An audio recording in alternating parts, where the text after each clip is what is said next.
ಕರ್ನಾಟಕ ಚಾಲಕರ ಒಕ್ಕೂಟದ ಕುಶಲನಗರ ತಾಲೂಕು ಘಟಕದ ಆಶ್ರಯದಲ್ಲಿ 2ನೇ ವರ್ಷದ ಅದ್ದೂರಿ ಕನ್ನಡ ರಾಜ್ಯೋತ್ಸವ ಸಮಾರಂಭ ಕುಶಲನಗರದ ಕಾರು ನಿಲ್ದಾಣದಲ್ಲಿ ನಡೆಯಿತು. ಕೊಡ್ಲಿಪೇಟೆ ಕಿರಿಕೊಡ್ಲಿ ಮಠಾಧೀಶರಾದ ಶ್ರೀ ಸದಾಶಿವ ಸ್ವಾಮೀಜಿ ಕಾರ್ಯಕ್ರಮವನ್ನು ಉದ್ಘಾಟಿಸಿದರು. ನಂತರ ಆಶೀರ್ವಚನ ನೀಡಿದ ಅವರು, ಭವ್ಯ ಪರಂಪರೆ ಇತಿಹಾಸವನ್ನು ಹೊಂದಿರುವ ಭಾರತ ದೇಶದಲ್ಲಿ ಕರ್ನಾಟಕ ರಾಜ್ಯಕ್ಕೆ ವಿಶೇಷ ಸ್ಥಾನವಿದೆ ಎಂದರು.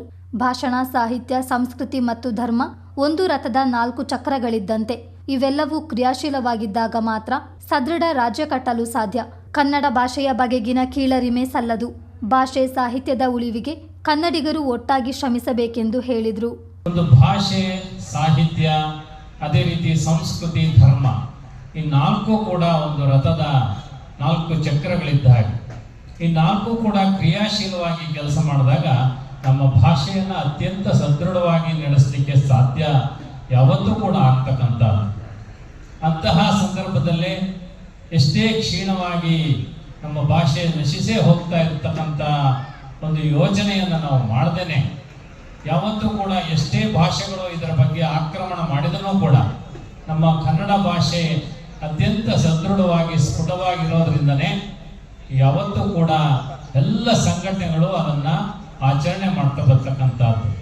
ಅದಕ್ಕೆ ಹಿಂದೆ ಸಾಹಿತಿಗಳು ಹೇಳ್ತಕ್ಕಂಥದ್ದು ಸತ್ತಂತಿಹರನ್ನು ಬಳಿದೆಚ್ಚರಿಸುವಂತ ಏನು ಆ ಭಾಷೆಯ ಬಗ್ಗೆ ಒಂದು ಆಲೋಚನೆಯನ್ನ ಏನು ಬಿಡ್ತಾ ಇರ್ತಕ್ಕಂಥ ಸಂದರ್ಭದಲ್ಲಿ ಎಲ್ಲರನ್ನೂ ಕೂಡ ಎಚ್ಚರಪಡಿಸುವಂತ ಏನು ತಿಂಗಳಿದೆ, ಇದು ನವೆಂಬರ್ ತಿಂಗಳಾಗಿರ್ತಕ್ಕಂಥದ್ದು. ಆ ಒಂದು ತಿಂಗಳಿನಲ್ಲಿ ಎಲ್ಲರನ್ನೂ ಕೂಡ ಎಚ್ಚರ ಮಾಡಿ 11 ತಿಂಗಳು ಕೂಡ ಭಾಷೆಯ ಬಗ್ಗೆ ಕ್ರಿಯಾಶೀಲವಾಗಿರ್ತಕ್ಕಂಥ ಕೆಲಸವನ್ನು ಮಾಡುವಂತ ಏನು ಈ ಸಂಘಟನೆಗಳು ನಿಜಕ್ಕೂ ಕೂಡ ಏನು ಗಡಿಯನ್ನು ಕಾಯತಕ್ಕಂಥ ಸೈನಿಕರಿದ್ದಾರೆ, ಆ ಸೈನಿಕರ ರೀತಿಯಲ್ಲಿ ನಮ್ಮ ಭಾಷೆಯನ್ನ, ನಮ್ಮ ಸಾಹಿತ್ಯವನ್ನ, ನಮ್ಮ ಸಂಸ್ಕೃತಿಯನ್ನ ಕಾಯುವ ನಿಟ್ಟಿನಲ್ಲಿ ಅನೇಕ ಸಂಘಟನೆಗಳು ಕೆಲಸವನ್ನು ಮಾಡ್ತಾ ಇರ್ತಕ್ಕಂಥ. ಮುಖ್ಯ ಅತಿಥಿಗಳಾಗಿ ಪಾಲ್ಗೊಂಡಿದ್ದ ಮಾಜಿ ಸಚಿವ ಅಪ್ಪಚ್ಚು ರಂಜನ್ ಮಾತನಾಡಿ, ಎಲ್ಲರ ಮನದಲ್ಲಿ ಕನ್ನಡ ಪರಿಪಾಠವಾಗಬೇಕು. ಕನ್ನಡ ಮಾತನಾಡಲು ಮುಜುಗರ ಪಡಬಾರದು. ನಮ್ಮ ಭಾಷೆಯ ಬಗ್ಗೆ ಅಭಿಮಾನ ಹೊಂದಬೇಕು. ಆಗ ಮಾತ್ರ ಭಾಷೆಯ ಅಭಿವೃದ್ಧಿ ಸಾಧ್ಯ ಎಂದರು. ಆಚರಿಸುವಂತೆ ಆಗಬೇಕು. ಎಲ್ಲರ ಮನದಲ್ಲಿ ಕೂಡ ಕನ್ನಡವನ್ನೇ ಪರಿಪಾಠ ಮಾಡುವಂಥ ವ್ಯವಸ್ಥೆಯನ್ನು ಮಾಡಬೇಕು. ನಾವು ಎಲ್ಲಿ ನೋಡಿದರೂ ಕೂಡ ಇವತ್ತು ಕರ್ನಾಟಕದಲ್ಲಿ ಇದ್ದರೂ ಕೂಡ ಕನ್ನಡವನ್ನು ಮಾತಾಡಲಿಕ್ಕೆ ಮುಜುಗರ. ಅದರಲ್ಲೂ ಕೂಡ ಬೆಂಗಳೂರಿಗೆ ಹೋದರೆ ಎಲ್ಲಾದರೂ ಕನ್ನಡದಲ್ಲಿ ಮಾತಾಡಿದಿರ ಅಂತ ಹೇಳಿದ್ರೆ ಅದೊಂದು ಕಡಿಮೆ ಥರ ಅಂತ ಹೇಳುವಂಥ ರೀತಿಯಲ್ಲಿ ಜನ ನೋಡುವಂಥ ಪರಿಸ್ಥಿತಿಯಲ್ಲಿ ಕೂಡ ಇದ್ದಾರೆ. ಕುವೆಂಪು ಅವರೊಂದು ಮಾತನ್ನು ಹೇಳ್ತಾರೆ, ಎಲ್ಲೇ ಇರು, ಹೇಗೆ ಇರು, ಎಂದೆಂದಿಗೂ ಕನ್ನಡದವನಾಗಿರು ಅಂತೇಳುವಂಥ, ಕನ್ನಡವೇ ಉಸಿರು, ಕನ್ನಡವೇ ಹಸಿರು ಅಂತ ಹೇಳುವಂಥ ಚಿಂತನೆಯನ್ನು ಕೂಡ ಮಾಡಬೇಕಾಗುತ್ತೆ.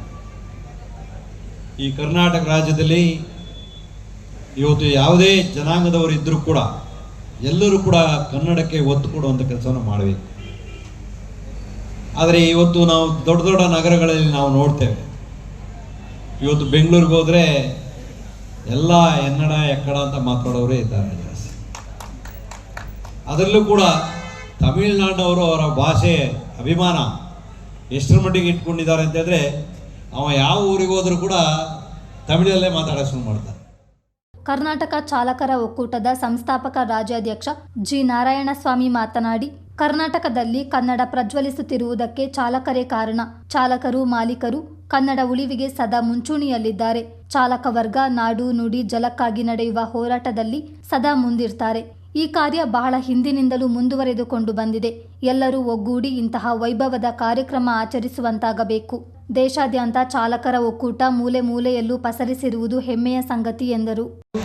ನಮ್ಮ ನಾಡ ಹಬ್ಬವನ್ನು ಆಚರಣೆಯನ್ನು ಮಾಡ್ತಿದ್ರಿ, ತುಂಬ ಸಂತೋಷದ ವಿಷಯ. ಏಕೆ ಅಂತಂದರೆ ನಾವು ದಿನನಿತ್ಯ ಇವತ್ತೇನಾದರೂ ಕನ್ನಡ ಕರ್ನಾಟಕದಲ್ಲಿ ತುಂಬ ಜೋರಾಗಿ ಪ್ರಜ್ವಲಿಸ್ತಾ ಇದೆ, ಗೊತ್ತಾಗ್ತಾ ಇದೆ ಅಂತಂದರೆ ಅದು ಚಾಲಕರಿಂದ ಮಾತ್ರ.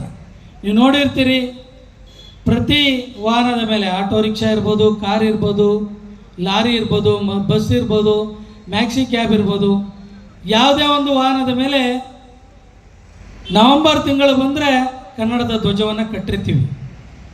ಕನ್ನಡನ ಉಳಿಸುವಂಥ ಕೆಲಸವನ್ನು ಚಾಲಕರು ಮತ್ತು ಮಾಲೀಕರು ಹಿಂದಿನಿಂದಲೂ ನಮ್ಮ ಕರ್ನಾಟಕ ರಾಜ್ಯ ಉದಯ ಆದಾಗಿನಿಂದಲೂ ನಮ್ಮ ಪ್ರದರ್ಶನ ಮಾಡ್ಕೊಂಡು ಬರ್ತಾನೆ ಇದ್ದೀವಿ. ನಾಡು ನುಡಿ ಜಲ ಅಂತ ಬಂದಂಥ ಸಂದರ್ಭದಲ್ಲಿ ಮೊದಲು ಹೋರಾಟಕ್ಕೆ ಬರೋದು ಯಾರು ಅಂತಂದರೆ ಚಾಲಕರು. ತಾಲೂಕು ಸಂಘದ ಅಧ್ಯಕ್ಷ ಬಿಜೆ ಅಣ್ಣಯ್ಯ ಕಾರ್ಯಕ್ರಮದ ಅಧ್ಯಕ್ಷತೆ ವಹಿಸಿದ್ದರು. ಇದೇ ಸಂದರ್ಭ ವಿವಿಧ ಕ್ಷೇತ್ರಗಳ ಸಾಧಕರನ್ನು ಸನ್ಮಾನಿಸಿ ಗೌರವಿಸಲಾಯಿತು.